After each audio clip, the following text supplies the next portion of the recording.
গর্ভাবস্থায় যারা গৃহস্থালী কাজ করছেন বা সংসারের সমস্ত দায়িত্বই পালন করছেন, যারা একটি সন্তান আগে জন্ম দিয়েছেন সেই সন্তানেরও দায়িত্ব আছে, কিংবা যারা প্রথমবারই গর্ভবতী, তাদের সকলেরই জেনে রাখা উচিত গর্ভাবস্থায় কোন গৃহস্থালী কাজগুলো আপনার করা উচিত এবং কোন কাজগুলো আপনি করতে পারবেন না।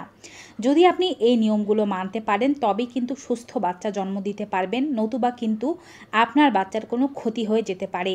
সম্পূর্ণ তালিকা আজকের ভিডিওর মাধ্যমে আমরা আপনাদেরকে দেব এবং সুস্থ থাকার উপায় সম্পর্কে জানাবো।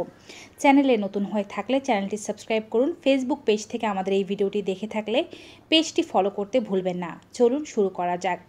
একজন গর্ভবতী মহিলা বিভিন্ন ধরনের কাজই করতে পারেন, তবে কিছু কিছু কাজ তার জন্য একেবারেই বারণ রয়েছে।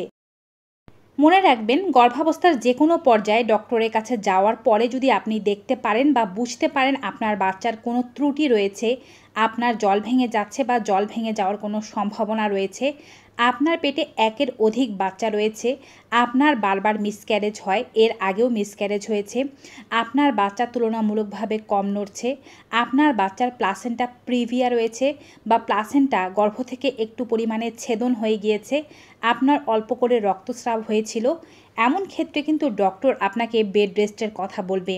আর এই সমস্ত গর্ভবতী মহিলাদের বাচ্চাকে বাঁচিয়ে রাখার জন্য পুরো গর্ভাবস্থাতেই বেড রেস্ট নিতে হয়। শুধুমাত্র খাবার খাওয়ার জন্য, এমনকি মলমূত্র ত্যাগ করার জন্যই তারা বিছানা থেকে উঠতে পারেন। অধিকাংশ সময় তাদেরকে বিশ্রাম নিয়ে কাটাতে হয়।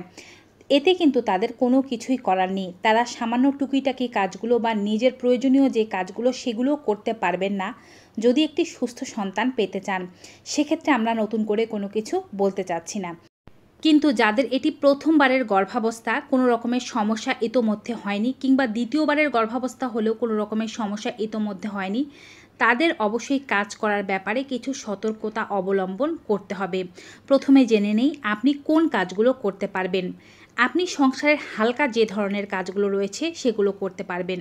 যেমন দাঁড়িয়ে দাঁড়িয়ে আপনি ঘর ঝাড়ু দিতে পারবেন, কিন্তু কোমর বাঁকা করে নিচের কোনো জিনিস পরিষ্কার করে আনতে পারবেন না। অর্থাৎ ঝুঁকতে হয় এমন কাজ যতটা সম্ভব কম করার চেষ্টা করতে হবে।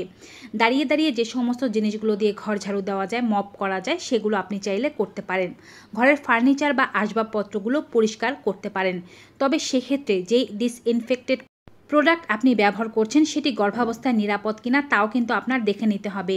যেমন কোনো প্রকারের ফিনাইল অথবা কোনো প্রকারের ক্ষারীয় সোডা কিন্তু গর্ভাবস্থায় আপনার জন্য নিরাপদ হবে না।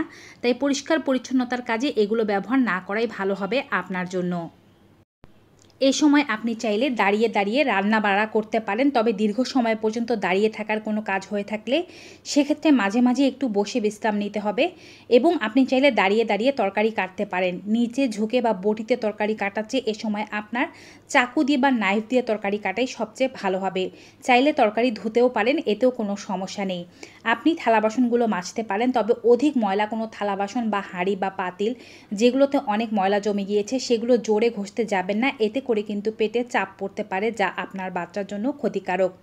ঘরে ধুয়ে রাখা কাপড়গুলো আপনি চাইলে গুছিয়ে নিতে পারেন এবং সেগুলোকে আয়রন করেও রাখতে পারেন। তবে নিচে বসে বসে আয়রন করতে হয় এমনভাবে আয়রন করতে যাবেন না। দাঁড়িয়ে দাঁড়িয়ে আয়রন করতে পারেন এমন কাজই আপনার করা উচিত।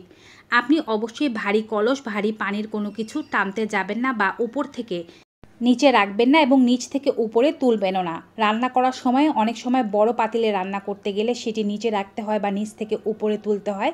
এই কাজগুলো কিন্তু আপনাকে বাদ দিতে হবে। প্রয়োজনে এই কাজগুলোর জন্য অন্য কারো সাহায্য নিতে হবে। আপনার যদি আগে থেকেই কোনো সন্তান থেকে থাকে, তাকে পরিষ্কার পরিচ্ছন্ন রাখা, তাকে খাবার খাইয়ে দেওয়া, এই কাজগুলো আপনি করতে পারেন। কিন্তু তাকে কোলে তোলা বা অনেকক্ষণ পর্যন্ত তাকে কোলে রাখা, তাকে নিচ থেকে উপরে তোলা, তাকে গোসল করানোর মতো ভারী কাজ কিংবা তার পেছনে দৌড়ঝাঁপ করা, এই কাজগুলো কিন্তু আপনাকে পরিহার করতে হবে। এই কাজগুলোর জন্য আপনার অনাগত যে সন্তানটি আছে তার ক্ষতি হয়ে যেতে পারে। অনেক সময় ছোট বাচ্চা কোলে উঠতে চায়, মায়ের আদর আবদার সে পেতে চায়।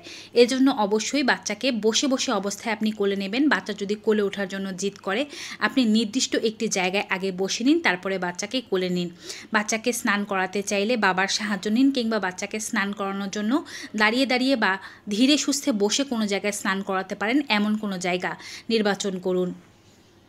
এখন অনেকেই বলবেন সংসারে তাদের কোনো হেল্পিং হ্যান্ড নেই, সব কাজই তাদেরকে করতে হয়।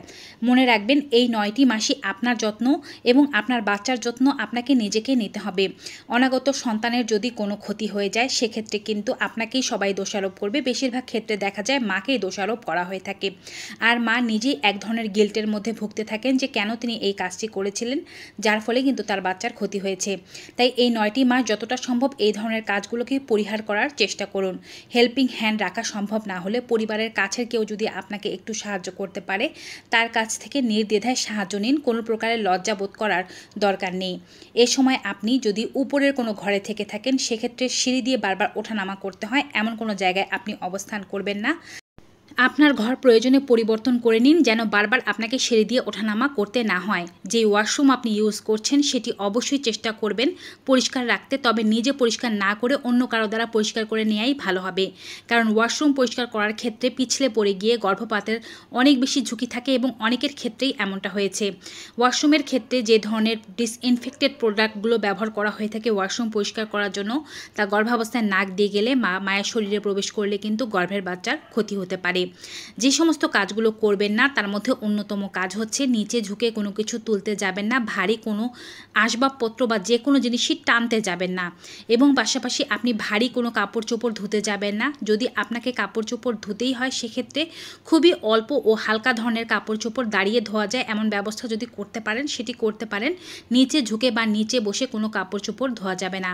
আগেই বলেছি বটিতে কোনো কিছু কাটা যাবে না, এমনকি শক্ত মাছ মাংস এগুলো চাকুর সাহায্যেও কাটার চেষ্টা করা যাবে না। বটিতে তো কাটা যাবেই না, কারণ এতে করে কিন্তু পেটে বাড়তি একটি চাপ পড়ে। ওয়াশিং মেশিন যদি বাসায় থেকে থাকে এবং ওয়াশিং মেশিন যদি এমন হয়ে থাকে যাতে কাপড় দেওয়ার জন্য আপনাকে বারবার নিচে ঝুঁকতে হয় এবং উপরে উঠতে হয়, এতে করে কিন্তু আপনার রিস্ক থেকে যেতে পারে। তাই ওয়াশিং মেশিন এমন হলে সেটিও ব্যবহার করা উচিত হবে না।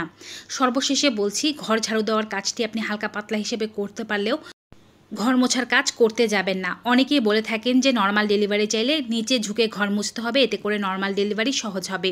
কিন্তু এতে করে যে গর্ভপাতের একটি ঝুঁকি রয়েছে বা জল ভেঙে যাওয়ার সম্ভাবনা রয়েছে এই কথাটি কিন্তু কেউ বলে না। যদি আপনার এক্সারসাইজ করতেই হয় তবে 30 মিনিট পর্যন্ত হাঁটাহাঁটি করুন, স্কোয়াট এক্সারসাইজ করুন। এগুলো কিন্তু ডক্টরের পরামর্শ নিয়ে করতে হয় বা ফিজিওথেরাপিস্টের পরামর্শ নিয়ে করতে হয়।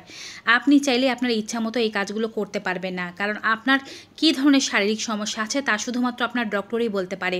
নিজে থেকে এমন কাজ করার কারণে আপনার গর্ভপাতের সম্ভাবনা রয়েছে অনেক বেশি। এখন অনেকেই বলবেন তারা হয়তো এমন ধরনের অনেক কাজই করেছেন কিন্তু তারপরও তাদের কোনো ক্ষতি হয়নি। কিন্তু আপনারা তাদের কথা ভুলে যান যাদের অনেক অনেক ক্ষতি হয়ে গিয়েছে। মনে রাখবেন সকলের গর্ভাবস্থা একরকম নয়। আপনি যদি পেটে বাচ্চা থাকা অবস্থায় আপনার একটু সাবধানতায় আপনার বাচ্চার জীবনটি বেঁচে যেতে পারে, তাতে অসুবিধাই কী রয়েছে। ভিউয়ার্স, আজকের এই ভিডিওটি কেমন লাগলো কমেন্ট বক্সে জানাতে ভুলবেন না। ভালো উপকারী মনে হয়ে থাকলে সকলের মাঝে বেশি বেশি করে শেয়ার করে দেবেন। আজকের মতো এখানেই বিদায় নেব। সবাই ভালো থাকবেন, সুস্থ থাকবেন। দেখা হবে আবার নতুন কোনো ভিডিওতে নতুন কোনো উপকারী তথ্য নিয়ে। Till then, good bye and take care.